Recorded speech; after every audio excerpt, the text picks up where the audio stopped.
హల్లెలూయా. స్తోత్రం. ముందుగా ఈ యొక్క అవకాశం ఇచ్చినటువంటి దేవాలయానికి వందనాలు తెలియజేస్తున్నాను. అదేవిధంగా ఈ యొక్క అవకాశాన్ని ఇచ్చినటువంటి పెద్దలకు మరియు పాస్టర్ గారికి, పాస్టర్ గారికి అందరికీ కూడా వందనాలు తెలియజేస్తున్నాను. అదేవిధంగా ఈరోజు నేను వాక్యం చెప్పడం ముందుగా నాకు బైబిల్ క్యారెక్టర్స్లో, బైబిల్ యొక్క క్యారెక్టర్స్ అన్నింటిలో కూడా నాకు బాగా బలంగా ఇష్టమైన క్యారెక్టర్ అని అంటే పౌలు గారు అన్నమాట. పౌలు గారు చాలా బాగా ఇష్టం నాకు. ఎందుకు అంటే దెన్ చాలా వరకు అంటే అందులో శిష్యులు చాలామంది సేవ చేశారు. ఆ సేవను తక్కువ చేశాను కాదు, కానీ వాళ్ళు సేవ చేశారు, పక్కనే ఉన్నారు, దగ్గర 3.5 సంవత్సరాలు తిరిగారు. కానీ ఎక్కడో కొద్దిగా అపనమ్మకం, ఎక్కడో దగ్గర ఏదో జరిగింది. తర్వాత వాళ్ళు బలంగా వాడబడ్డారు అనుకోండి, కాదనట్లేదు. కానీ పౌలు గారు అలా కాదు. కానీ ఒక్కసారి ఆయనకి ఇచ్చిన దర్శనాన్ని బట్టి ఆ తర్వాత ఎప్పుడు కూడా తిరిగి చూడలేదు. అసలు ఎక్కడ కూడా తన సువార్తలో కానీ ఎక్కడ కూడా ఎక్కడ తిరిగి చూడలేదు. ఎంతో గొప్ప సువార్త చేశారు. అంటే ఆయన సువార్త ఎలా చేశారని చెప్పాలంటే, మనకి నూతన నిబంధనలో దగ్గర నూతన నిబంధనలో 27 చాప్టర్స్ ఉంటే అందులో 13 చాప్టర్స్ ఆయన రాసినాయి. అంటే 13 పత్రికలు ఆయన రాసినాయి. మొత్తం అధ్యాయాలు 260 అధ్యాయాలు ఉంటే 87 అధ్యాయాలు అంటే 3rd పార్ట్ అంటే అపోస్తలుల కార్యాలు జస్ట్ పౌలు రాసిన మొత్తం అనుకోవచ్చు.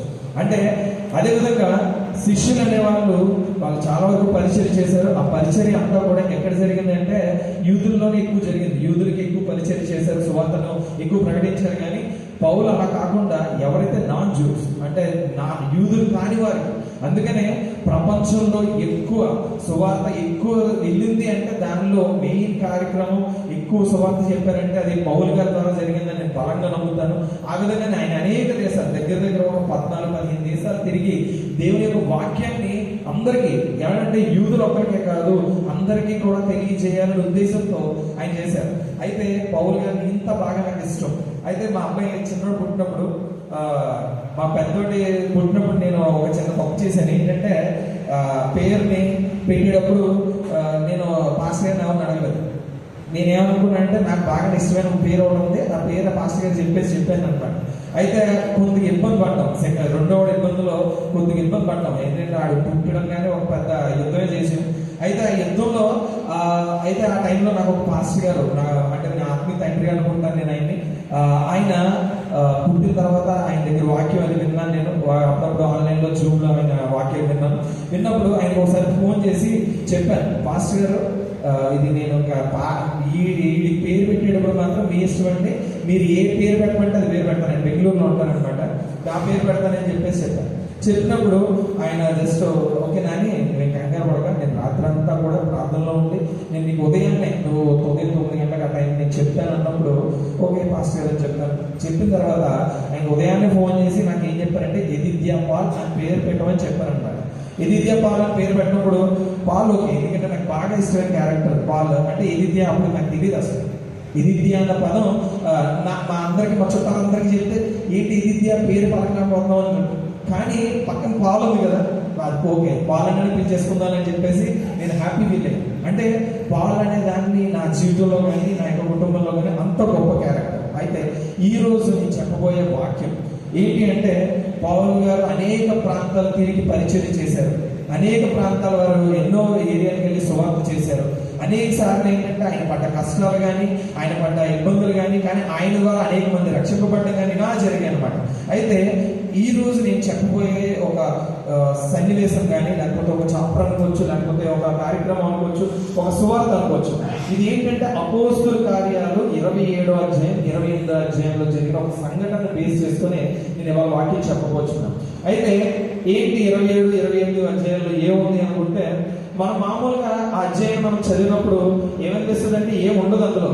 జస్ట్ చదివితే మీరు ఎప్పుడైనా సరే మామూలుగా చదివినా ఏముంటుందంటే జస్ట్ అయితే ఆయన ఒక రోమాకి ఖైదీగా పంపించాలనుకుంటారు. పంపించాలనుకుంటే మధ్యలో తుఫాన్ వచ్చింది. ఆ తుఫాన్ ఏమవుతుంది అంటే ఆ తుఫాన్ తప్పించుకొని ఒక ప్రాంతానికి వెళ్ళి ఆయన సువార్త చేస్తారు. ఇది జరిగిన విషయం. అంటే మీకు సింపుల్గా మీ మొదటే చెప్పేస్తాను, కన్ఫ్యూజన్ లేకుండా ఇది జరుగుతుంది. 27వ అధ్యాయం 28వ అధ్యాయంలో ఉండేది ఏంటి అంటే, ఆయన ఖైదీగా తీసుకెళ్తారు. ఆ ఖైదీగా తీసుకెళ్లే క్రమంలో ఒక తుఫాన్ వస్తుంది. ఆ తుఫాన్లో ఆయన ఇబ్బంది పడతారు. ఇబ్బంది పడి చివరికి ఒక ప్రాంతానికి వెళ్తారు. అక్కడ ప్రాంతంలో అనేక మంది రక్షిస్తారు. సింపుల్గా చెప్పుకుంటే కనుక చాలా ఈజీ, ఏం లేదు, చాలా ఈజీగా ఉన్నట్టు అనిపిస్తుంది. కానీ ఇందులో ఉన్న విషయాన్ని నేను కొద్దిగా బలంగా మన జీవితాలు అన్వయించుకుంటూ చెప్పాలని ఆశపడుతున్నాను. ఇది నేను అనుకున్న టైటిల్, అంటే ఈ రోజు నేను చెప్పాలనుకున్న టాపిక్ టైటిల్ ఏమనుకున్నానంటే, జీవితం అనే తుఫానులో దేవుని యొక్క రక్షణ. ఏంటంటే జీవితం అనే తుఫానులో దేవుని యొక్క రక్షణ. ఎందుకంటే ఈ విషయం మీకు ఎందుకు ఈ మాట అంటున్నానంటే, వాళ్ళు ప్రయాణం చేస్తున్నారు. వాళ్ళ ప్రయాణం ఎక్కడంటే ఒక సముద్రంలో ఒక ఖైదీగా తీసుకెళ్తూ ఒక ప్రయాణం చేస్తున్నారు అన్నమాట. ప్రయాణం చేస్తున్నప్పుడు ఆయన ఏంటంటే ఖైదీగా తీసుకెళ్తూ రోమాకు అప్పచెప్పాలి. రోమ్ అనే ఒక ప్రాంతానికి అప్పచెప్పాలి. ఇది జరగాల్సిన పని. కానీ ఆ సమయంలో ఏమవుతుందంటే తుఫాన్ వచ్చింది. తుఫాన్ వచ్చినప్పుడు మనం ఏంటంటే ఆ తుఫానికి మనం ఎక్కడా కూడా పౌలు గారు ఎక్కడా కూడా భయపడలేదు అసలు. మీరు వాక్యంలో చూసుకుంటే కనుక ఒకసారి చూడమ్మా, అపోస్తుల కార్యాలు 27వ అధ్యాయం 21వ వచనం ఒకసారి చదువుతారా? కొన్ని దినములు సూర్యుడైనను నక్షత్రములైనను కనబడక పెద్ద గాలి మా మీద కొట్టినందున ప్రాణములతో తప్పించుకుందామని ఆశ కొద్దిగా పోయింది. చూడండి, ఇక్కడ ఏమవుతుంది అంటే అక్కడ తుఫాన్ వచ్చింది. అక్కడ అందరూ కూడా ఏమనుకుంటారంటే ఇంకా మేము చచ్చిపోతామేమో అనుకుంటున్నారు అందరూ కూడా. అందులో మొత్తం ఎంతమంది ఉన్నారంటే 276 మంది ఉన్నారు. ఆ యొక్క ఓడలో ఎంతమంది ఉన్నారు? 276. మనం ఇక్కడ ఒక క్యారెక్టర్ని చూసుకుందాం, సాదృశ్యంగా తీసుకుందాం. మనం సముద్రం, అది ఎక్కడ ప్రయాణం చేస్తారు? సముద్రంలో ప్రయాణం చేస్తారు. ఈ సముద్రాన్ని మనం అనిశ్చితి అంటే అన్సర్టనిటీ, అంటే ఎప్పుడు ఎలా ఉంటుందో తెలియదు. ఒకరోజు నిమ్మలంగా ఉంటుంది, కొన్నిసార్లు తుఫాన్లు వచ్చి పైకి ఎగిసిపడుతుంది. ఒక్కొక్కసారి ఆ తుఫాన్లో ఏదో ఒక టర్నడోస్ లేకపోతే ఏవో వచ్చి ఇబ్బందులు పడతాయి. ఇది అనుకుంటే మన యొక్క వాడిని మన యొక్క జీవితం అనుకుందాం. వాడిని ఏమనుకుందాం? మన జీవితం అనుకుందాం. అయితే ఆ తుఫాన్లు కానీ లేకపోతే ఏదైనా వరదలు కానీ లేకపోతే సంథింగ్ ఏదైనా వచ్చి వాటిని ఏమనుకుందామంటే మన యొక్క శ్రమలు అవ్వచ్చు, శోధనలు అవ్వచ్చు, ఇవన్నీ అవ్వచ్చు. ఇలాగా వాళ్ళు తుఫాన్లో ఏంటంటే ఒక సముద్రంలో ఓడలో ప్రయాణిస్తున్నప్పుడు ఏమొచ్చిందంట? తుఫాన్ వచ్చింది. ఈ తుఫాన్ వచ్చినప్పుడు ఈ తుఫాను మన జీవితంలో అనుభవించుకుంటే కనుక అనేక మందికి ఈ రోజు ఎంతో మందికి హెల్త్ ఇష్యూస్ కానీ, ఫైనాన్షియల్ ప్రాబ్లమ్స్ అంటే ఆరోగ్య సమస్యలు కానీ, తర్వాత అనేకమైన ఆర్థిక ఇబ్బందులు కానీ, తర్వాత ఫ్యామిలీ ప్రాబ్లమ్స్ కానీ, సేవలో ఇబ్బందులు కానీ, అనేక తుఫాన్లు వస్తుంటాయి. ఎవరికి నాకు తెలిసి క్రైస్తవ జీవితంలో ఎవరైనా సరే ప్రశాంతంగా ఉన్నారంటే నాకు తెలిసినంత వరకు వాళ్ళ అంత ప్రశాంతంగా ఎవరు ఉండరు. ఏదో కష్టం వస్తూనే ఉంటుంది. అది ఫైనాన్షియల్ ప్రాబ్లం అవ్వచ్చు, కుటుంబ సమస్యలు అవ్వచ్చు, లేకపోతే సేవలో సమస్యలు అవ్వచ్చు, ఏదో ఒక సమస్య మనకి వస్తూ ఉంటుంది. ఇది కామన్. ఒక క్రైస్తవుడికి శ్రమ అనేది తప్పనిసరిగా వస్తుంది. నాకు శ్రమ రాదు, నేను చాలా పుణ్యాత్ముని అంటే కనుక this is a very very false statement. ఎందుకంటే ఇది ఒక నమ్మక సత్యం లేదు. ఎందుకంటే ఆ స్టేట్మెంట్ నమ్మశక్తి కాదు. ఎందుకంటే ఒక క్రైస్తవుడు అన్నాక ప్రాబ్లమ్స్ వస్తాయి. చాలా మంది ఏమనుకుంటారంటే క్రైస్తవ్యంలో ఏమనుకుంటారు, ఏ ప్రాబ్లమ్స్ రావు. ఇవాళ నేను చాలా మందిని చూస్తున్నామంటే అన్యులు చాలా మంది ఉన్నారు. అన్యులు చాలా మంది దేవుళ్ళలోకి వచ్చి చాలా మంది మళ్ళీ దేవుడి నుంచి వెళ్ళిపోయి హిందూ మతంలోకి వెళ్ళిపోయిన వాళ్ళు నేను చాలా మందిని చూశాను. ఎందుకు? మా కుటుంబాలనే కొన్ని కుటుంబాలు ఉన్నాయి, మా ఫ్రెండ్స్ కుటుంబాలనే కొన్ని ఉన్నాయి. ఎందుకు తెలుసా? వీళ్ళందరూ దేనికి భయపడిపోతున్నారంటే శ్రమలకు భయపడిపోతున్నారు, ఇబ్బందులకు భయపడిపోతున్నారు. ఏమనుకుంటున్నారంటే దేవుడు వచ్చేసాడు మనకు అన్ని అద్భుతాలు చేసేస్తారు. మన పరిచయం అంటే చాలా వరకు ఏం చేస్తారంటే మన దేవుళ్ళలోకి వచ్చేటప్పుడు ఒక మాట చెప్తారన్నమాట, దేవుళ్ళలోకి వచ్చేది అన్ని జరిగిపోతాయి, దేవుళ్ళలోకి వచ్చేది శ్రమలు పోతాయి, దేవుళ్ళలోకి వచ్చేది మీకు ఉద్యోగాలు వచ్చేస్తాయి, దేవుళ్ళలోకి వచ్చేది. ఇది ఎక్కువైపోయి ఇది ఏం జరుగుతుంది అంటే వాళ్ళ తర్వాత వచ్చిన తర్వాత అయ్యో రాలేదని చెప్పేసి మళ్ళీ ఏం చేస్తారు, వాళ్ళు వెనక్కి వెళ్ళిపోతున్నారు. కానీ నిజమైన క్రైస్తవుడు ఎటువంటి తుఫాన్లు వచ్చినా, ఎటువంటి శ్రమలు వచ్చినా, ఆఖరికి మరణం మన దగ్గరికి వచ్చినా సరే మనం ఎలా ఉండాలంటే భయపడకుండా ఉండాలి. ఎలా ఉండాలి? భయపడకుండా ఉండాలి. ఇవాళ అనేక మంది, నేను చాలా మంది నేను కుటుంబాలు చూశాను. అన్నిలో ఎంతో మంది నాకు స్టేటస్లో అంతకుముందు దేవుడి వాక్యాలు పెట్టిన వాళ్ళు ఇవాళ అదే స్టేటస్లో గుడులకి వెళ్తూ వాక్యాలు పెట్టిన వాళ్ళు ఎంతో మందిని చూశాను. ఎందుకు జరుగుతుంది అంటే ఎందుకంటే శ్రమలు వచ్చాయనో లేకపోతే ఇబ్బందులు వచ్చాయనో వాళ్ళంతా వెళ్ళిపోతున్నారు. కానీ అలా కాదు. దేవుని యొక్క శ్రమ అంటే శ్రమలు అనేవి మనకు వస్తుంటే ఒక క్రైస్తవుడికి తప్పనిసరిగా వస్తుంటాయి. అలాంటి టైంలో మనం ఎలా ఉండాలంటే, ఎంత పెద్ద తుఫాన్ వచ్చినా, ఎటువంటి ఇబ్బందులు వచ్చినా మనం ఎలా ఉండాలంటే మనం ఆగకుండా మనం ముందుకు వెళ్ళగలగాలి. చూడండి, యెషయా గ్రంథం 43వ అధ్యాయం 2వ వచనం చదవండి ఒకసారి. నేను జలములలో పడి దాటినప్పుడు నేను నీకు తోడైందును. నదులలో పడి వెళ్ళినప్పుడు అవి నీ మీద పొర్లి పారవు. నీవు అగ్ని మధ్య నడిచినప్పుడు కాలిపోవు, జ్వాలను కాల్చవు. దేవుడు వాగ్దానం ఇస్తున్నాడు మనందరికీ కూడా. ఏంటంటే ఎక్కడ కూడా బైబిల్లో ఎక్కడ నీకు శ్రమలు రావు, నీకు ఇబ్బందులు రావు, నీకు అసలు ఏం ఇబ్బంది లేదు, దేవుడికి వచ్చి అని ఎక్కడ ఉండదు. క్రైస్తవ్యం అంటేనే శ్రమ. ఆ శ్రమలు వస్తుంటాయి. ఫైనాన్షియల్, నేను ఇందాక చెప్పినట్టుగా ఫ్యామిలీ ప్రాబ్లమ్స్ అవ్వచ్చు, ఫైనాన్షియల్ ప్రాబ్లమ్స్ అవ్వచ్చు, తర్వాత ఏంటంటే మన ఇంట్లో ఎన్నో సేవల ప్రాబ్లమ్ వచ్చి ఎన్నో వస్తుంటాయి. కానీ మనం ఏం చేయాలంటే అటువంటి తుఫాన్లు మనం తట్టుకొని ఉండాలి. అక్కడ పౌలు గారు ఏం చేశారంటే, మీరు ఇందాక చదివిన దాంట్లో కిందకి వెళ్తే చెప్తారు, భయపడకండి, దేవుని దూత చూడమ్మా, దేవుని దూత గడిచిన రాత్రి నా యొద్ద నిలిచి, పౌలా భయపడకము, నీవు కైసర్ మీద నిలవలసి ఉన్నది, ఇదిగో నీతో కూడా ఓడలో ప్రయాణమే పోచిన వారందరినీ దేవుడు నీకు అనుగ్రహించున్నాడని నాతో చెప్తున్నాడు. ఇక్కడ దేవుడు ఏం చేస్తున్నాడంటే, తుఫాన్ వచ్చింది, అక్కడ ఏంటంటే శ్రమ వచ్చింది, ఇబ్బంది వచ్చింది. ఆ టైంలో దేవుడు దేవదూత ద్వారా మాట్లాడుతున్నాడు. ఏమని? నువ్వు భయపడద్దు. ఏమద్దు? భయపడద్దు. ఎందుకంటే నీకు ఏ పర్లేదు, నేను ఉన్నానని దేవత మనకి చెప్తుంది. అందులో ఉన్న ప్రతి ఒక్కరూ కూడా రక్షింపబడతారు. ఎక్కడికి వెళ్తారు? కైసీరు ఎదుట నిలవలసి ఉన్నది, కాబట్టి నువ్వు కంగారు పడకు అని దేవుడు దేవదూతలు చేశాడు. ఆశ పోయిన చోట దేవుని స్వరం వినిపిస్తుంది. ఆశ పోయిన చోట దేవుని స్వరం వినిపిస్తుంది. అనేక సార్లు మనకు చూడండి, ఎప్పుడోకప్పుడు అమ్మో శ్రమ వస్తుందేమో, అమ్మో ఇబ్బంది వస్తుందేమో, అమ్మో ఏదో జరిగిపోతుందేమో అనుకున్నప్పుడు మనం అనేక సార్లు ఏం జరుగుతుందంటే, మన ఇంకా దేవుడు ఇంకా ఏమి చేయలేడేమో, మన పరిస్థితి ఇంతేమో అనుకున్నప్పుడు మన దేవుడు ఏం చేస్తాడంటే వాక్యం ద్వారా కానీ, సాక్ష్యాల ద్వారా కానీ, తర్వాత ఉదయాన్నే కొన్ని వాక్యాలు మనం లెగిసి క్యాలెండర్లో చూసి అలవాటు ఉంటుంది. దేవుడు ఎందుకో కానీ చెప్తాడు, ఈ వాక్యం చదివినప్పుడు నువ్వేం భయపడకు. తర్వాత ఉదయాన్నే కొంతమందికి స్టేటస్ రేట్ అలవాటు ఉంటుంది. ఆ స్టేటస్ లో ఒక మంచి వాక్యం వస్తుంది, ఆ వాక్యం ద్వారా బలపరుస్తారు. ఒక్కొక్కసారి ఇలా ప్రార్థన గుడికి వెళ్తుంటాం, మనకు ప్రేరేపణ వస్తుంది. ఏమనంటే ప్రార్థనకి వెళ్తే నీకు మంచి జరుగుతుంది, నీకు వాక్యం మంచిగా ఉంటుంది, ఒకసారి విను అంటది. ఆ టైంలో ఆ చెప్పబడే వాక్యం అక్కడ 1000 మందికి తగలకపోవచ్చు, కానీ ఆ ఒక్కరు రక్షింపబడతారు. ఆ ఒక్కరు రక్షింపబడి ఎంతో గొప్ప కార్యాలు చేస్తారు. కాబట్టి ఎక్కడైతే అంటే ఆ టైంలో అంటే దేవుడు దేవదూతల ద్వారా మాట్లాడారు. ఈ రోజు మనకి కళల ద్వారా మాట్లాడతారు, స్వప్నాల ద్వారా మాట్లాడతారు, వాక్యం ద్వారా మాట్లాడతారు, సాక్ష్యం ద్వారా మాట్లాడతారు. ఎప్పుడో కానీ మనం ఇబ్బందుల్లో ఉన్నప్పుడు ఎప్పుడో కానీ రాని పాస్టర్ గారు వస్తారు ఆ రోజు తప్పక. ఎప్పుడో కానీ ఎవరో సేవకులు మన ఇంటికి వచ్చి నువ్వు భయపడమని చెప్తారు. దానికోసం మనం ఏం చేయాలంటే ఎదురు చూడాలి.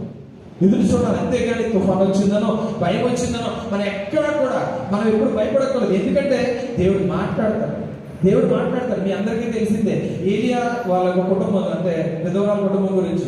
ఆ టైంలో మనందరూ ఏమనుకుంటామంటే ఏలియాకి ఆహారం దొరకలేదు, అదేవిధంగా అక్కడ విధవరాలకి ఎటువంటి ఎకనామికల్ సోర్సెస్ లేవనుకుంటాం. ఇక్కడ ఏలియాకి ఆహారం ఇచ్చారు, ఎవరికి ఇచ్చారు? విధవరాలకి కూడా ఇచ్చారు. అంటే హోప్ కోల్పోయారు. ఆ టైంలో ఏమైంది? నేను ఇంక ఇబ్బందుల్లో ఉన్నానేమో, ఆ యొక్క ఆవిడ్ని ఎవరి ద్వారా చేశారు? ఏలియా ద్వారా చేశారు. ఇక్కడ మనం ఏంటంటే చాలా సార్లు మనం భయపడిపోతాం శ్రమలు వచ్చినప్పుడు, ఇబ్బంది వచ్చినప్పుడు. అందుకనే చెప్తాం, ఆశ పోయిన చోట దేవుని స్వరం వినిపిస్తుంది. మనకు వినిపిస్తుంది ఎలా అంటే, ఎందుకనే ప్రేయర్లకి ఎందుకు రావాలి, వాక్యాలు ఎందుకు వినాలి, మీటింగ్స్కి ఎందుకు రావాలి అనుకుంటే కనుక అందుకనే. ఒకసారి ఒక వ్యక్తి నాతో ఏమన్నారంటే, వాక్యం గురించి మేము మాట్లాడుకుంటున్నాం, ఒక మంచి స్పీకర్ గురించి మాట్లాడుకుంటే ఆయన అన్నారు, ఏ స్పీకర్ దేవుంది, ఏదో ఎవరికి వచ్చినా ఓకే కదా, మనకి ఎందుకు కార్యక్రమం జరగాలి అనుకున్నాడు చెప్పారు. అప్పుడు నేను ఒకటే చెప్పాను, ఇక్కడ 1000 మంది వచ్చినా 2000 మంది వచ్చినా వీళ్ళందరూ వాక్యం గురించి వస్తారో రారో నాకు తెలియదు, కానీ ఎవరో ఒకరు వ్యక్తి వచ్చి ఉంటారో ఆ వ్యక్తికి వాక్యం నిలబడి ఆడి జీవితంలో గొప్ప అద్భుతం జరుగుతుంది.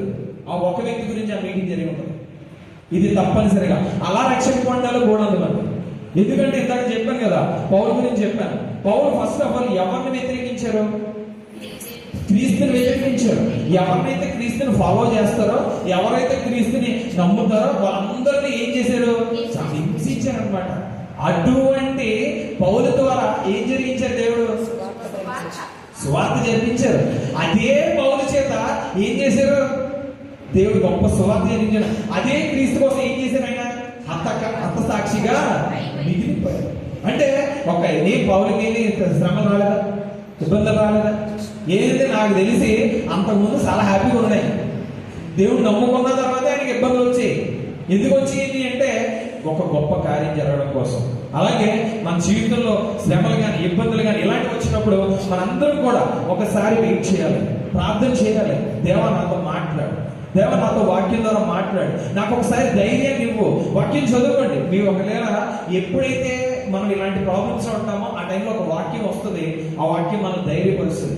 అది ఎప్పుడు జరుగుతుంది అంటే మనం ప్రార్థనలో ఉండాలి. అంతేగాని దేవా దేవా అనుకుంటే రాదు. కానీ దేవుడితో ప్రార్థించి నాకు ఈ సిచ్యువేషన్ ఉంది, నాకు ధైర్యపరచని మనం కనుక దేవుడిని వేడుకుంటే కనుక ఆ సమయంలో మనకి గొప్ప కార్యాలు దేవుడు చేస్తారు. ఇర్మియా 33:3 ఒకసారి చదువుతారా? ఇర్మియా 33:3 నాకు మొరపెట్టుము, నీకు ఉత్తరమిచ్చెదను, నీవు గ్రహింపలేని గొప్ప సంగతులను గూఢమైన సంగతులను నీకు తెలియజేతును. తెలియజేది ఇక్కడ చెప్తున్నారు. నాకు మొరపెట్టుము, నీకు ఉత్తరమిచ్చును, నీవు గ్రహింపలేని గొప్ప సంగతులను గూఢమైన సంగతులను నీకు తెలియజేస్తాను. ఫస్ట్ ఆఫ్ ఆల్ మనం ఎలాంటి సమయంలో మనకు ఉన్నప్పుడు ఏం చేయాలంటే దేవుని మొరపెట్టాలి. ఆ టైంలో పౌలు ఏం చేస్తుంటాడు? ఖాళీ ఉంటుంటాడు అంటారు. ఎంత తెప్పాలు వచ్చుంటే, ఎంత ఇబ్బందులు వచ్చుంటే, ఎంత విపత్కరమైన పరిస్థితులు వచ్చుంటే ఖాళీ కూర్చోంటారా? తప్పనిసరిగా ప్రార్థన చేస్తుంటాడు. దేవా గొప్ప కార్యం చేయాలి. ఏం చేశాడు? చేసిన వెంటనే దేవుడు ఏం చేశాడు? దేవదూతను పంపించి ఏం చేశారు? ధైర్యపరిచారు. నువ్వు కంగారు పడక, నిన్ను కైసరి ఎదుట నిలబడాల్సిందా, నీకేం జరగదు, నేనున్నాను. చాలా మంది ఇక్కడ ప్రాబ్లం అనేది జరుగుతుంది. ఏంటంటే ఓకే దేవుడు వాగ్దానం ఇచ్చాడు, హ్యాపీ. కానీ చాలా మంది ఏం చేస్తామంటే ఆ వాగ్దానం మీద నిలబడలేక ఇవాళ జరిగే పెద్ద ప్రాబ్లం ఇదే. ఈ వాగ్దానం ఇస్తారు. ఏంటంటే ఇది నీ వాగ్దానం, భయపడకు అని చెప్పి వాక్యం ద్వారానో లేకపోతే పాస్టర్ గారి ద్వారానో లేకపోతే మనం విని ప్రసంగాల ద్వారా జరిగినప్పటికీ మనం ఏం చేస్తామంటే ఇంకా భయపడిపోతాం. ఇంకా ఎక్కడో శోధన. మనం ఏంటంటే జరగదేమో. ఎందుకు జరగమంటే ఇందుకే జరగవు. ఎందుకు? మనకి 50-50 ఉండిపోతాం. ఏమని? జరిగితే జరుగుతుంది, లేకపోతే లేదన్నమాట. కానీ అక్కడ పౌలు ఏం చేశారు? భయపడద్దు అని చెప్పి అందరికీ కూడా చెప్తారు. ఏం పర్లేదు, మనం అందరూ క్షేమంగా ఉంటాము అని చెప్పగలిగారు. మనం అలా ఉండాలి. ఇక వాళ్ళు ఏం చేస్తారంటే చాలా మంది శ్రమలో ఇబ్బందులు వచ్చినప్పుడు మనం ఏం చేస్తారంటే లేదు మనం దేవుడి వైపు ఉండాలి, తర్వాత మనం కొద్దిగా ఈ పొమ్మలు కట్టించేసుకోవడం, తర్వాత ఏమో అక్కడన్న తాంత్రికమైన వ్యక్తి దగ్గరికి వెళ్ళి ఇవన్నీ చేసేది కూడా చేసేసాం చాలా మంది ఉన్నారు. దేవుడి మీద నమ్మకం వదిలేస్తారు. దేవుడి మీద నమ్మకం వదిలేసి ఎవరి మీద నమ్మకం పెట్టుకుంటారంటే ఈ భూముల మీద, తర్వాత చిన్న చిన్న గుళ్ళ మీద, ఈ తాళ్ళు కట్టుకోవడం మీద, వీటి మీద పెట్టేస్తారన్నమాట. అలా కాకుండా అనుకోవచ్చు దేవుడు వాగ్దానం ఇచ్చాడు కదా, ఎందుకు జరగలేదు మన జీవితంలో అంటే ఇదిగే జరగదు. ఎందుకు? దేవుడి మీద 100% కూడా నమ్మకం ఉంచాలి. ఇక్కడ మీరు అపోస్తల కార్యాల కింద 27 కిందకి వెళ్తే ఇంకా చాలా వెళ్తే ఇంకేంటంటే దాదాపుగా వాళ్ళ జీవితంలో ఏమంటే ఆ వాళ్ళ నుంచి ఏం చేస్తారంటే ఆ వస్తువులన్నింటి కింద పడిసేస్తుంటారు. వాళ్ళలో ఉన్న సామాన్లన్నీ పంపించేస్తుంటారు. ఎందుకంటే వాడు ఇరిగిపోతుందేమోనని. ఇక్కడ చాలా మంది చూడండి, అపోస్తల కార్యాలు 27-31 వచ్చిన చూడండి. అందుకు పౌలు ఓడలో ఉంటేనే గాని మీరు తప్పించుకోలేరని శతాధిపతితోనూ సైనికులతోనూ చెప్పాను. వెంటనే సైనికులు పడవ త్రాళ్ళు కోసి దాన్ని కొట్టుకొని పోనిచ్చిరి. ఇక్కడ మీరు కొద్ది ముందు నేను చెప్పమర్చాను. అక్కడ ఏం చేశారంటే అయితే వారు ఓడ విడిచి పారిపోవాలని చూసి తాము ఆ నది నుండి లంగలు వేయబోతుండగా సముద్రంలో పడవ దింపి వేసిరి. ఇక్కడ ఏం చేస్తున్నారు? పౌలు చెప్తున్నాడు ఏమని? భయపడకండి, దేవుడు మనల్ని కాపాడతారు, ఎన్ని చేస్తానన్నా. కానీ వీళ్ళందరూ ఏం చేస్తారు? ప్రయత్నం చేస్తారు. ఏంటంటే ఈ వాడిని వదిలేసిపోదాం, ఏం పర్లేదు, ఎందుకంటే ఏదో ప్రాణాలు కాపాడేసుకుందాం అని. కానీ దేవుని చిత్తం ఏంటి అంటే ఓడలో ఉండడమే దేవుని చిత్తం. ఓడలో ఉండడమే దేవుని యొక్క చిత్తం. మనకి ఈ జీవితాన్ని ఇచ్చారు. ఇందాక మీకు చెప్పాను, వాడని మన జీవితం అనుకుందాం, మన జీవితాన్ని ఇచ్చారనుకుందాం. కొంతమందిని దేవుడు ఎలా దీవిస్తూ ఉంటాడంటే, మనం ఒక్కొక్కసారి హైలీగా నిలబెట్టి ఉంటాడు. కొంతమందిని ఎలా అంటే మిడిల్ క్లాస్ ఉంచుతారు, కొంతమంది లో క్లాస్ ఉండొచ్చు, కొంతమందికి అత్యధికమైన స్థానం ఇవ్వచ్చు, కొంతమంది అల్పమైన స్థానం ఇవ్వచ్చు. మనకి ఎప్పుడు కూడా భయపడాల్సిన అవసరం లేదు. మన అందరికీ కూడా సేమ్ ప్లేస్ ఎక్కడ ఉంటుంది? పరలోక రాజ్యంలో సేమ్ ప్లేస్ ఉంటుంది. అంతేగాని నేను అలాంటి కోటీశ్వరుడు అయిపోయి నేను అవ్వలేదని భయపడిపోవాల్సిన అవసరం లేదు. అలాంటి పెద్ద ఉద్యోగం వచ్చేసి నేను ఉద్యోగం రాలేదని అనుకోకూడదు. అలాంటి ఒక మంచి పొజిషన్లో ఉన్నాను నేను ఉండాల్సిన అవసరం లేదు. దేవుని చిత్తం ఏంటంటే నువ్వు ఎలా ఉండాలి అని అనుకున్నాను. దేవుని చిత్తం ఏంటంటే నువ్వు ఎలా ఉన్నావు అనుకున్నావు. నేను నా MBA అయిపోయిన తర్వాత నేను చాలా అనుకునేవాడిని అనమాట. ఏమని అనుకున్నానంటే, నేను చదివిన చదువుకి నాకు వచ్చిన ర్యాంకులకి నేను చాలా పెద్ద జాబ్లో ఉంటానని అనుకున్నాను. నేను దగ్గర నా MBA అయిపోయిన తర్వాత ఒక 16-17 ఇంటర్వ్యూకి వెళ్ళాను. ప్రతి ఇంటర్వ్యూలో నేను ఫెయిల్. బట్ నా పర్సంటేజ్ చూస్తే, అంటే అది పర్సంటేజ్ చెప్పుడు బాగోదండి, డిస్టింక్షన్లో పాస్ అయినాం. మన యొక్క లోపల ఈ కారణం ఉండదంటే మనకు జాబ్ ఎవరు. నిజంగా 16 ఇంటర్వ్యూలు ఫెయిల్ అయిపోతే నేను నిజంగా ఏడ్చిన క్షణం లేదు. ఎందుకంటే నా భయం ఏంటి, మనం ఇంత చదువు చేయదు, ఉద్యోగం రావట్లేదు ఏమనుకున్నప్పుడు, అప్పుడు ఇంకా ఓకేలే మన జీవితానికి ఇదే అనుకుని ఆ తర్వాత ఇక్కడ అడ్రోడ్లో ఉండిపోయాం. అడ్రోడ్లో ఉండిపోయి ఇలా చేసినప్పుడు ఒక్కొక్కసారి అనిపిస్తుంటుంది అనమాట, దేవుడి పరిచయంలో మనం వాడబడాలని ఉందేమో. నేను నిజం చెప్తున్నా, నేను ఒక హైదరాబాద్లోనో లేదా బెంగళూరులో జాబ్ చేసి ఉంటే కనుక దేవుడు అయితే ఎదిగే ఉండండి. దేవుడు వాక్యం కూడా తెలుసుకోండి. ఎందుకంటే నా MBAలో నా స్టైల్ వేరే ఉండేది. నేను చర్చకు వచ్చేటప్పుడు ఎలా ఉండేదంటే, నాకు కరెక్ట్గా 12 పోవచ్చు ఉండేది. ముగింపు ప్రాంతం చూసుకొని వెళ్ళిపోవడానికి ఇదే మన స్టైల్. అంటే బిఫోర్ ఆఫ్ మ్యారేజ్ నేను డ్యూరింగ్ ఆఫ్ MBA అంటే MBA చదువుతున్న టైంలో నా లైఫ్ స్టైల్ ఎలా ఉండేదంటే, కరెక్ట్గా ముగింపు ప్రాంతం అయిపోయినా అమ్మ తీసుకొని వెళ్ళిపోదాం. ఇది మన లైఫ్ స్టైల్. ఆ తర్వాత దేవుడు మనం ఇప్పుడు ఇచ్చిన తర్వాత నేను పరిచర్యలోని, అంటే పరిచర్య మీన్స్ సంఘంలో అవ్వచ్చు, బయట అవ్వచ్చు, ఎక్కడైనా సరే వాక్యం అంటే వెళ్ళడం, వాక్యాలు వినడం, ఇవన్నీ నేను నేర్చుకున్నాను. అప్పుడు అనిపించింది అనమాట, దేవుని యొక్క పరిచర్య ఏమో వాడుకుంటాడేమో, దేవుని యొక్క పనిలో వాడపడాలనుకుంటారేమో, దేవుని యొక్క ఇదిలో మనం ఉండాలనుకున్నాడేమో. ఆ తర్వాత అనుకోని నేను ఇంకా ప్రయత్నాన్ని ఆపేశాను. ఎందుకంటే మన చిత్తం, దేవుని యొక్క చిత్తం మన యందే ఉంది. అక్కడ ఆ ప్రయాణంలో వాళ్ళందరూ ఏంటంటే ఓడలోనే ఉంటారంటే దేవుడి చిత్తం ఉంది. ఇలాంటి టైంలో తుఫాను వచ్చినప్పుడు మనం ఏం విడిచిపెట్టకూడదు అంటే, ప్రార్థన విడిచిపెట్టకూడదు. దేని విడిచిపెట్టకూడదు? ప్రార్థన విడిచిపెట్టకూడదు. మన సంఘాన్ని విడిచిపెట్టకూడదు, విశ్వాసాన్ని విడిచిపెట్టకూడదు. అంటే మనకు వచ్చిన తుఫాన్లో, శ్రమలో, ఇబ్బందులు ఇవన్నీ మనకు వస్తున్నప్పుడు మనం ఏం చేస్తామంటే, కొంతమంది ఓకే ఇందాక చెప్పాను కదా, ఓకే మన దేవుడు మనం చూడట్లేదేమో, ఇంకో దేవుడి దగ్గర వెళ్ళిపోదాం, లేకపోతే ఈ మందిరానికి అయితే గొప్ప కార్యం జరగట్లేదేమో, ఇంకో మందిరానికి వెళ్ళిపోదాం. ఇలా ఉన్నాం చాలా మంది. ఇక్కడ మందిరాలు మారినంత మాత్రాన ఏం జరిగిపోదు.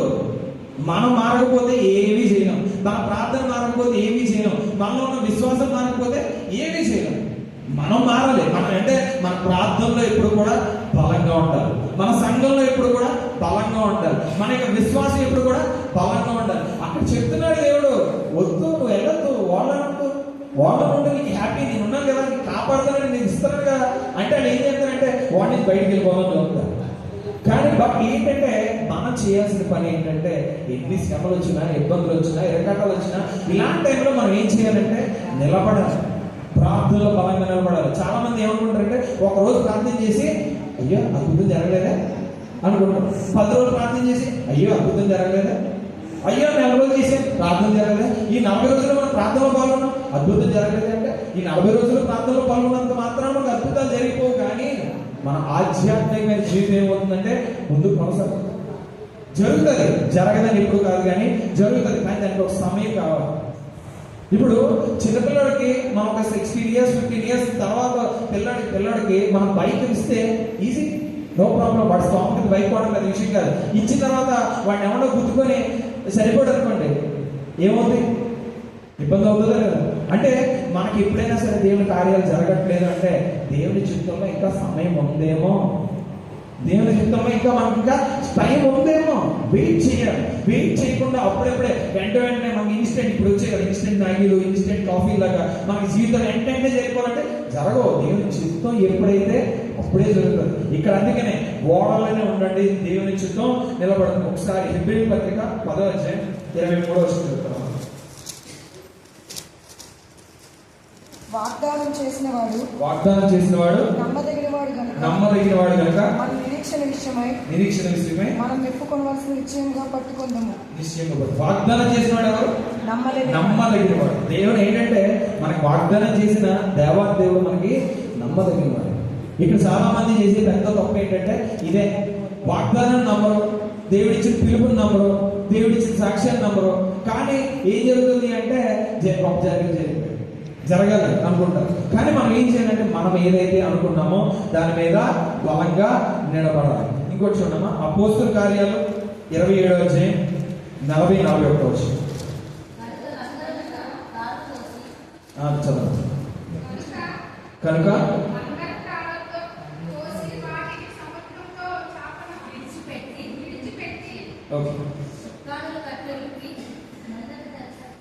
కనుక లంగరులు త్రాళ్ళతో తోసి వాటిని సముద్రంలో విడిచిపెట్టి చుక్కాలను కట్లు విప్పి మొదటి తెరచాప గాలికెత్తి సరిగా దరికి నడిపించరే గాని 2 వాహనములు కలిపిన స్థలమందు చిక్కుకొని ఓడను మెట్ట పట్టించిరి.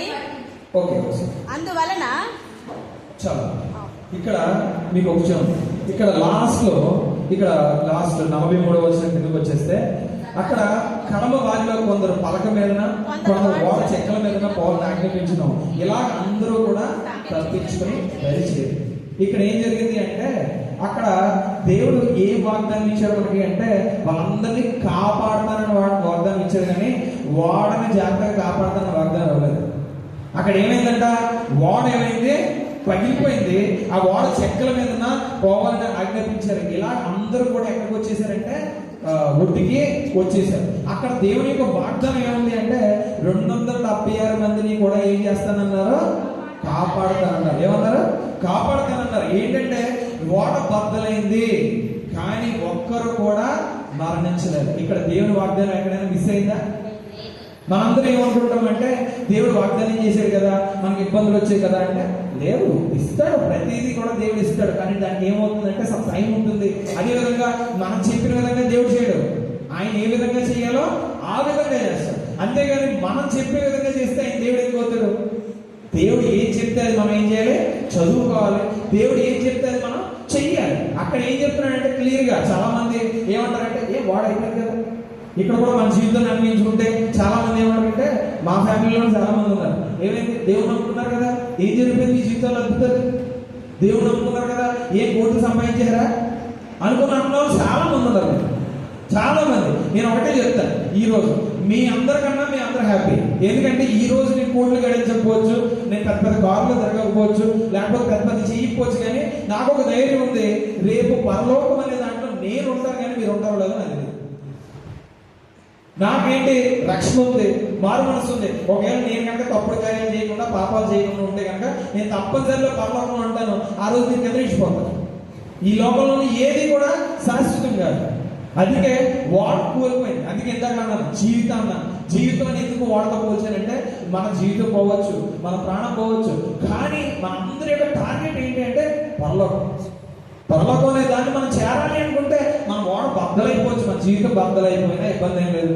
ఈ యొక్క లోకంలో మనం పెద్ద పెద్ద కార్లు గడించకపోయినా, ఆస్తిని సంపాదించకపోయినా, పెద్ద పెద్ద ఉద్యోగాలు చేయకపోయినా, ఏం చేయకపోయినా పర్లేదు, కానీ మనం లాస్ట్ ఒక అల్టిమేట్ గోల్ మనందరం కూడా ఏం చేస్తాం, పరలోకం చేద్దాం. ఈ నిరీక్షణ అనేది మన అందరికీ కూడా ఉండాలి. ఈ నిరీక్షణ ఉంటే కనుక మన క్రైస్తవ జీవితం చాలా సాఫీగా వెళ్ళిపోతుంది. ఇది లేకుండా మనం అన్నిటి గురించి ఆశించడం తప్పనను కానీ, ప్రార్థన చేయడం తప్పనను కానీ, రాకపోతే బాధపడే వాళ్ళని చూస్తే నాకు చాలా బాధ అనిపిస్తుంది. ఏమో నీ చిత్రం ఇదేనేమో. అక్కడ ఏంటంటే వాడి గురించి చెప్పలేదు. దేవుడు ఏం చెప్తారు, 276 మందిని కాపాడుతాను అని వాగ్దానం ఇచ్చారు. కాపాడారా లేదా? అక్కడ ఉంటుంది అందరూ కూడా ఏమైంది, అలా అందరూ తప్పించుకొని దరిచేరి.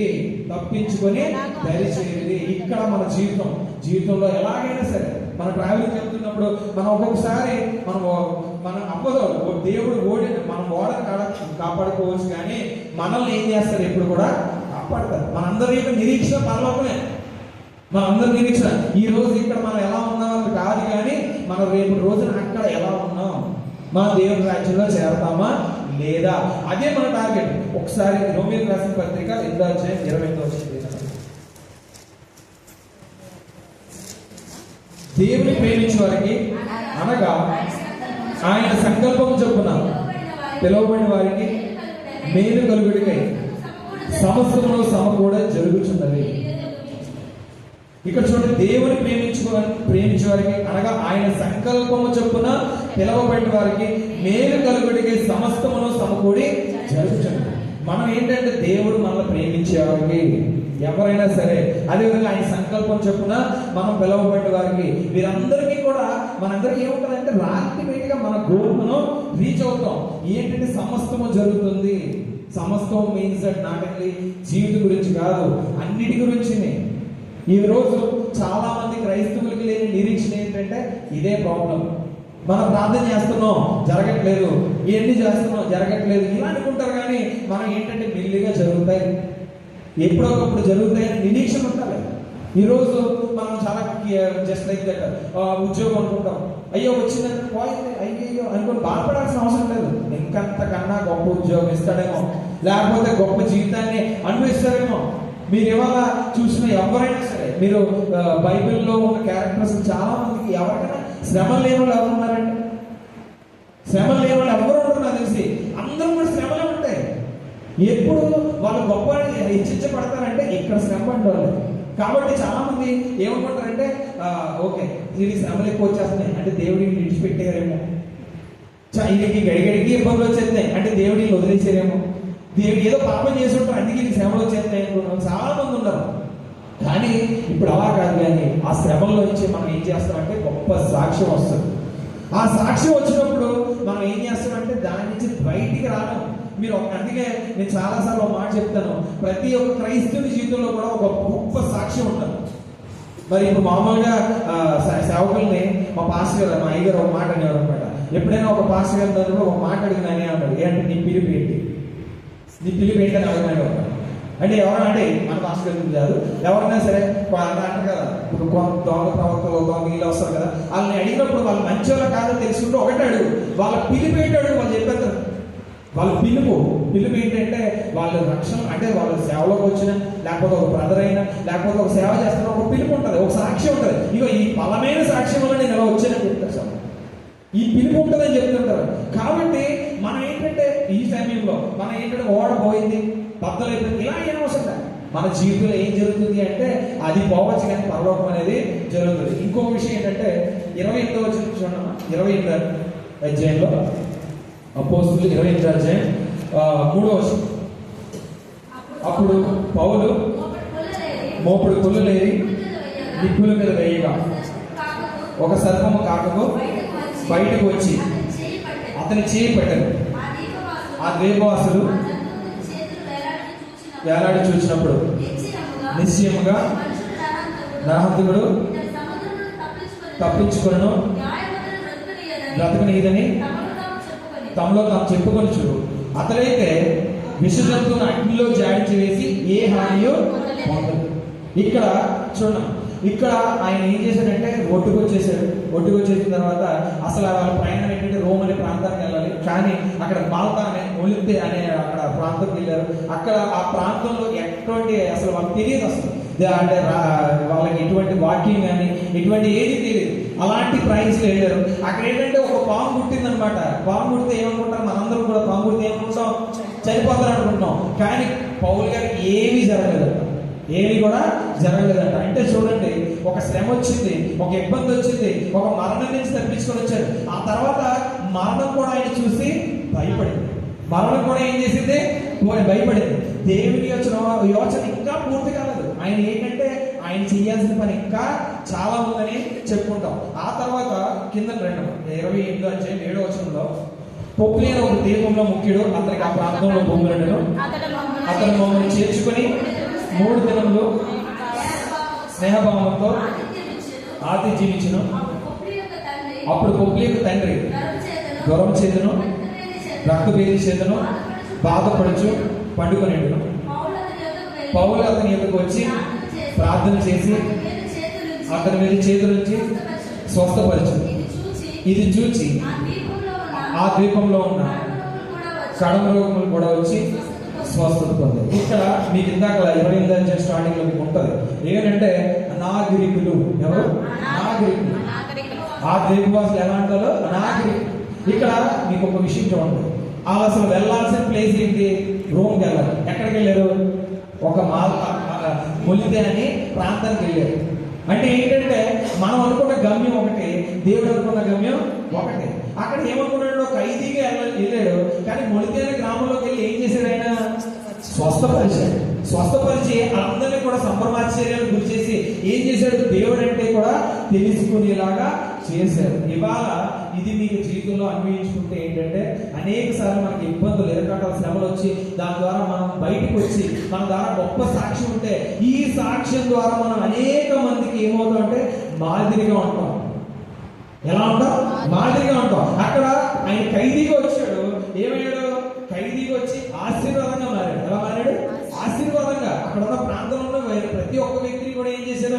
స్వస్థపరిచాడు. దేవుడు ఒక వాక్యాన్ని తెలియజేశాడు. అంటే ఇక్కడ ఒక సిచ్యువేషన్, అక్కడ 276 మంది కనబడి, నాకు తెలిసి 276 మంది కూడా ఖైదీలే. ఆ 276 మంది ఎన్ని లైఫ్ సిచ్యువేషన్ చూసే ఉంటారు కదా. ఆ 276 మంది మారుంటారా? తప్పనిసరిగా మారి ఉంటారు కదా. అక్కడ ఆ ప్రాంతంలో జరిగిన యొక్క స్వస్థతను బట్టి ఏం జరుగుతారు? మారుతారు కదా.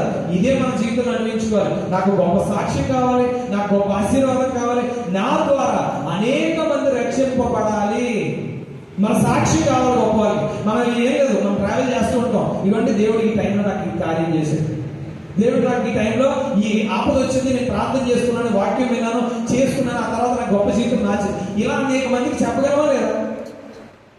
అందరూ ఆశ్చర్యపోయారు. ఏంటంటే పాము పుట్టింది చచ్చిపోతుంది అనుకుంటారు. ఎంత పెద్ద తుఫాన్ నుంచి బయటకు వచ్చి చచ్చిపోయి ఉంటారు. వీళ్ళు ఏమో దెయ్యాలేమో అనుకున్నారు అందరూ కూడా. కానీ వాళ్ళందరి దగ్గర ఏం చేశాడు? గొప్ప మార్పు తీసుకొచ్చారు. ఇలాగా మన జీవితంలో ఏంటి అంటే ఒక తుఫాన్ అనేది, శ్రమలు, ఇబ్బందులు, ఇరకాటాలు ఎన్ని వస్తున్నప్పుడు మనకి ఏంటంటే భయపడదు. ఫస్ట్ దేవుడు చెప్తున్నాడు ఏమని? భయపడద్దు. ఏమన్నాడు? భయపడద్దు అన్నాడు. ఆ తర్వాత ఆ భయపడద్దు అన్న తర్వాత కూడా మనకి ఏం జరిగాయి? అనేక తుఫాను, ఇంకా భయపెట్టింది, ఇంకా తుఫాను. ఆ తర్వాత ఓడ సిరిగిపోయింది, అంటే ఓడ ఇరిగిపోయింది. కానీ ఏం జరిగింది? ఒడ్డుకు చేరుకున్నారు. ఆ తర్వాత ఒక ప్రాంతానికి వెళ్ళారు. ఆ ప్రాంతంలో ఏం చేశారు? పాము పుట్టింది. అయినా సరే, అందుకనే చెప్తాను, తుఫాను తర్వాత స్వస్థత వచ్చింది. ఏమొచ్చింది? స్వస్థత వచ్చింది, పునరుద్ధరణ వచ్చింది, మహిమ వచ్చింది. స్వస్థత వచ్చిందా లేదా? వాళ్ళందరికీ కూడా పునరుద్ధరణ అంటే ఏంటంటే వాళ్ళందరూ దేవుడి వైపు చూశాడు. తర్వాత వాళ్ళందరికీ కూడా ఏమొచ్చింది? మహిమ వచ్చింది. దేవుడి వాక్యం ఏంటంటే తెలిసింది. కాబట్టి జీవితం అనే సముద్రంలో మనం ప్రయాణం చేస్తున్నప్పుడు మన జీవితంలో అనేక తుఫాను, ఇబ్బందులు, ఇరకాటాలు వస్తాయి. వచ్చినప్పుడు దానికోసం ఎప్పుడూ భయపడద్దు. ఎందుకంటే రావడం కామన్, మనం వాటిని ఎదుర్కోవడం కామన్, ఆ తర్వాత మనం వాటిని జయించడం కామన్. దేవుడు గొప్ప కార్యం మన జీవితంలో చేస్తాడు. ఇది ప్రతి క్రైస్తవుడి జీవితానికి ఉండాలి. ఈ నిరీక్షణ, విశ్వాసం లేకపోతే కనుక ఒక క్రైస్తవుడిగా మనం జీవించాలి. తప్పనిసరిగా ప్రతి క్రైస్తవునికి ఈ నిరీక్షణ ఉండాలి, ప్రతి క్రైస్తవునికి విశ్వాసం ఉండాలి. ఈ రెండింటి మీదే నాకు తెలిసి క్రైస్తవ జీవితం బ్యాలెన్స్ అయి ఉండాలి. విశ్వాసం ఉండాలి, నిరీక్షణ ఉండాలి. అక్కడ పౌరుకి ఏంటంటే నిరీక్షణ ఉంది. దేవా ఏం భయపడకంలో దేవ చెప్తే ఏంటంటే నేను భయపెట్టలేదు, తుఫాను పంపిస్తున్నాను, నేను ఇంత ఇబ్బందులు ఇంకా వస్తుంది. నాకు వాగ్దానం ఇచ్చిన తర్వాత కూడా ఏమైంది? ఇంకా వస్తున్నాయా రావట్లేదా? ఆగిపోయా వస్తున్నాయా? అంటే ఏంటంటే దేవుడిని పిలుచుకున్నాడు, దేవుడు మీ అందరినీ రక్షించుకున్నాడు. రక్షించుకున్నప్పటికీ శ్రమలు, ఇబ్బందులు అన్నీ వస్తాయి. వచ్చినప్పటికీ వాటిని ఏంటంటే నిరీక్షణతోనే, విశ్వాసంతోనే మనం గనక నిలబడితే దేవుడు గొప్ప కార్యాలు చేస్తారు. ఈ రోజు ఏ కుటుంబంలోనైనా సరే శ్రమ లేని వారు, ఇబ్బంది లేని వారు, ఏదో ఒక శ్రమ, అది శ్రమ అని కాదు కానీ లోటు ఏదో ఒకటి ఉంటుంది. ఏ లోటు లేని ఎవరు ఉండరు. ఆ లోటు ఒక్కొక్కసారి మనం తీర్చడం కోసం ప్రార్థన చేయాలి, వాక్యం ద్వారా కనిపెట్టాలి. అలా కనిపెట్టినప్పుడు దేవుడు గొప్ప కార్యం చేస్తారు. ఈ యొక్క సిచ్యువేషన్ లో అంటే నాకు ఈ యొక్క 27, 28 అధ్యాయంలో జరిగిన ఒక సంఘటన మన జీవితాన్ని అన్వయించుకుంటే ఎంత జరుగుతుంది. కాబట్టి క్రైస్తవ జీవితంలో మనందరం కూడా నిలబడదాం, నిరీక్షణతో, విశ్వాసంతో ఎదురు చూసినప్పుడు గొప్ప కార్యాలు మనకి దేవుడు చేస్తారు. ఈ అవకాశం దేవాలయాన్ని పొందాలని తెలుసు.